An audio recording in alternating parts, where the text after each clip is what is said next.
Hi అండి, welcome to my channel smart స్నామ్. ఎలా ఉన్నారండి? అందరూ బాగున్నారా? అండ్ ఐ హోప్ మీరు అందరూ బాగుండాలి, అందులో నేను ఉండాలి అని మనస్ఫూర్తిగా కోరుకుంటున్నాను. అలానే వీడియోకి ఒక చిన్న లైక్ ఇచ్చి చూడడానికి అయితే ట్రై చేయండి. ఛానల్ ఎవరైనా ఫస్ట్ టైం చూస్తుంటే సబ్స్క్రైబ్ చేసుకొని సపోర్ట్ చేయండి ఫ్రెండ్స్. సో ఈరోజు వీడియోలో ఏం లేదండి, థంబ్నెయిల్ ఆల్రెడీ చూశారు కదా. అవునండి, అంటే మన ఛానల్లో ఇంకొచ్చే వీడియోస్ అన్నీ కూడా ఆటిజం కిడ్స్కి సంబంధించినవి. నేను ఫేస్ చేసిన ప్రాబ్లమ్స్ కానీ లేకుంటే నేను చేసే యాక్టివిటీస్, బాబులో వచ్చే ఇంప్రూవ్మెంట్స్ కానీ, సో ప్రతిదీ కూడా నేను మీతో షేర్ చేసుకుంటాను. సో మన కంటెంట్ అది కాబట్టి ఇంకా టైటిల్స్, థంబ్నెయిల్స్ అన్నీ కూడా అవే పెట్టాల్సి వస్తుంది. సో మీరు అర్థం చేసుకుంటారు అని అనుకుంటున్నాను. సో ఆల్రెడీ థంబ్నెయిల్ చూసిన వాళ్ళకి అర్థమైపోయి ఉంటుంది కదా. అవునండి, ఆటిజం కిడ్స్ ఉన్న ప్రతి పేరెంట్స్కి కూడా నిజంగా చాలా బాధాకరం అండి వాళ్ళని. సో ఆటిజం ఇష్యూ ఉన్న కిడ్స్ని మనము ఎక్కడికైనా బయట తీసుకెళ్ళినప్పుడు వాళ్ళని హ్యాండిల్ చేయడం కూడా చాలా కష్టంగా ఉంటుంది కదా. సో రీసెంట్గా నేను ఫేస్ చేసిన ప్రాబ్లం ఏంటంటే, మా బాబాయ్ చనిపోయినారండి. అది ఆల్రెడీ నేను ఒక వీడియోలో చెప్పాను. సో ఇంకా ఏంటంటే నాకు మా బాబాయ్ అంటే చాలా ఇష్టము. సో ఇంకా అక్కడే మా పిన్ని దగ్గరే ఉన్నానన్నమాట. అప్పుడు ఏంటంటే ఇక్కడ నాకు పిన్ని దగ్గర ఉండాలి అనేసి అనిపిస్తుంది. అక్కడ బాబు ఏం చేస్తున్నాడు అని చెప్పి అదొక బాధ ఉంటుంది అనమాట. సో వీడిని ఎక్కడైనా వదిలేయలేను, అలా అని పిన్ని దగ్గర నుంచి పక్కకి వెళ్ళలేను. చాలా చాలా పెయిన్ అయితే ఫేస్ చేశాను నేను. ఇంకా తర్వాత ఏమైందంటే, పైన పిన్ని వాళ్ళ ఇంట్లోనే పైన ఒక రూమ్ ఉందండి. సో ఆ రూమ్లో బాబుని అక్కడ పెట్టేసి, మా పెద్ద అబ్బాయిని అక్కడ పెట్టేసి ఇంకా 2 hours దాకా కిందనే, అంటే పిన్నితోనే ఇలా ఉన్నానన్నమాట. సో ఇక్కడ ఈ పెయిన్ ఒకటి అనుభవిస్తున్నాను. అక్కడ వాడు ఏం చేస్తున్నాడో, సో వాడు ఎలాంటి సిచ్యువేషన్లో ఉన్నాడో అన్న బాధ కూడా ఉంటుంది. అంటే ఎలా అనిపించింది అంటే, వాడు నార్మల్గా అన్నీ తెలిసిన వాడేంటంటే మనతోనే పెట్టుకొని మనతో పాటే ఉండేవాడు కదా. ఒక 2 hours ఒక జైల్లో వేసినట్టు వాడిని సపరేట్ రూమ్లో వేసేసామన్నమాట. చాలా చాలా పెయిన్ఫుల్ అనిపించిందండి ఆ సిచ్యువేషన్ అయితే. ఆ తర్వాత 2 hours అంతా కింద కార్యక్రమం అంతా అయిపోయిన తర్వాత నేను పైకి రూమ్లోకి వెళ్ళేసి డోర్ ఓపెన్ చేసి చూశాను. వెంటనే నా దగ్గరికి వచ్చేసాడనమాట. నాకు చాలా బాధ అనిపించింది. సో అంటే ఆ పెయిన్ ఎలా ఉంటుంది అంటే, అలాంటి కిడ్స్ని హ్యాండిల్ చేసే పేరెంట్స్కి తెలుస్తుందండి, అందరికీ తెలీదు. సో జస్ట్ షేర్ చేయాలనిపించింది. అలానే ఇంకొక విషయం కూడా ఏంటంటే, ఇలాంటి సిచ్యువేషన్ మీలో ఎంతమంది, చాలామంది ఫేస్ చేస్తుంటారు కదా. సో నాతో కూడా షేర్ చేసుకొని కామెంట్లో షేర్ చేయండి.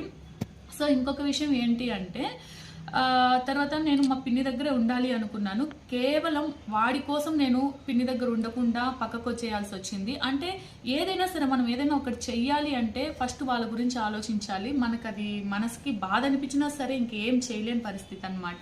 సో ఇప్పుడు కూడా నేను బెంగళూరు వచ్చేసానండి. సో తనని అక్కడ వదిలేసి నేను బెంగళూరుకి వచ్చాను. ఎందుకంటే హయానికి స్పెషల్ స్కూల్ ఉంది కదా. సో మళ్ళీ వాడు ఇంప్రూవ్మెంట్ అనేది డౌన్ అయిపోయింది.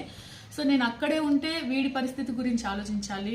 సో ఇలా వస్తే అక్కడ ఆమె దగ్గర నేను ఉండలేకపోయానే, అక్కడ ఇంటి దగ్గర ఉండలేకపోయానే అని చెప్పి అనిపించింది. సో ఇక్కడికి వచ్చిన తర్వాత చాలా లోన్లీగా అయిపోయానండి.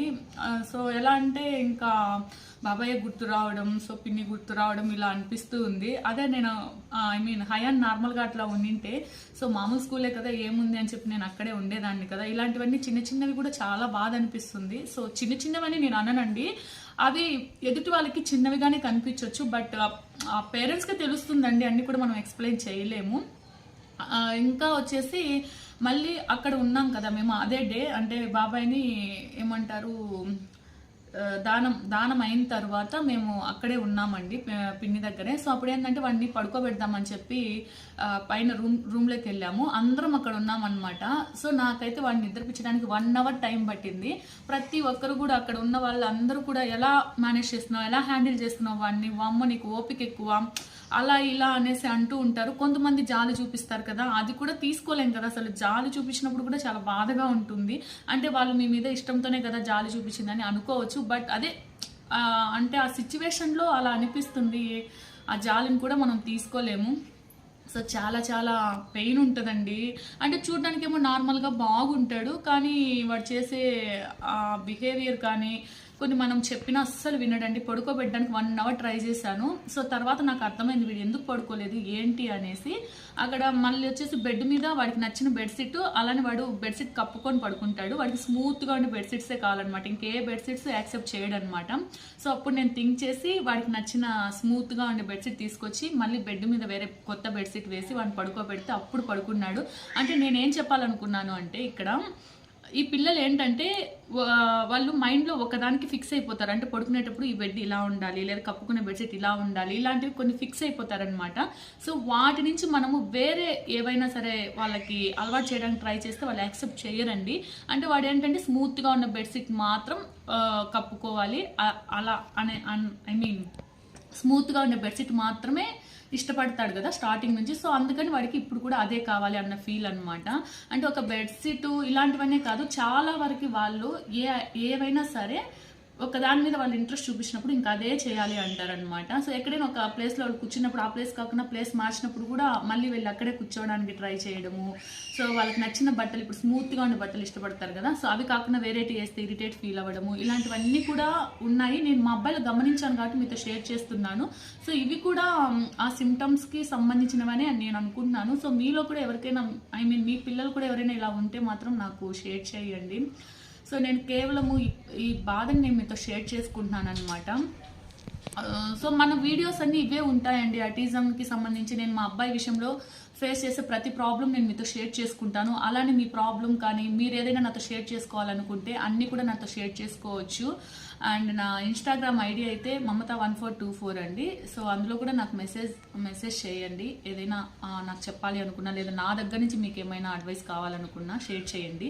అండ్ చాలామంది అడిగారనమాట హయాన్తో మార్నింగ్ టు ఈవినింగ్ వరకు నా రొటీన్ లైఫ్ని షేర్ చేయమని. ఖచ్చితంగా నేను షేర్ చేస్తాను. కొంచెం టైం ఇవ్వండి నాకు, ఎందుకంటే ఇప్పుడు నేను కొంచెం బాధలో డిప్రెషన్లో ఉన్నాను, కొంచెం టైం పడుతుంది. తప్పకుండా నేను మీతో ప్రతిదీ కూడా షేర్ చేసుకుంటాను. అలానే హయాన్ని కూడా ఇంకా మంచిగా కేర్ తీసుకొని వాడికి మంచి ఇంప్రూవ్మెంట్ వచ్చేలాగా నేను ట్రై చేస్తాను. సో ఇవన్నీ కూడా నేను ముందు వీడియోస్లో అన్నీ షేర్ చేసుకుంటానండి. ఇప్పుడు నేను పర్టికులర్గా ఆ రోజు జరిగిన ఆ సిచ్యువేషన్ని నాకు పదే గుర్తొస్తుంది అనమాట. ఒక 2 అవర్స్ వాడిని పైన రూమ్లో ఒక జైల్లో పెట్టినట్టు పెట్టేశానే. సో వాడు బాగుండింటే అందరిలో వచ్చి వాడు నించొని చూసి ఆ ఎమోషన్ అంతా కూడా వాడు ఫీల్ అయ్యేవాడు కదా. ఇవన్నీ ఆలోచనలు వచ్చాయన్నమాట.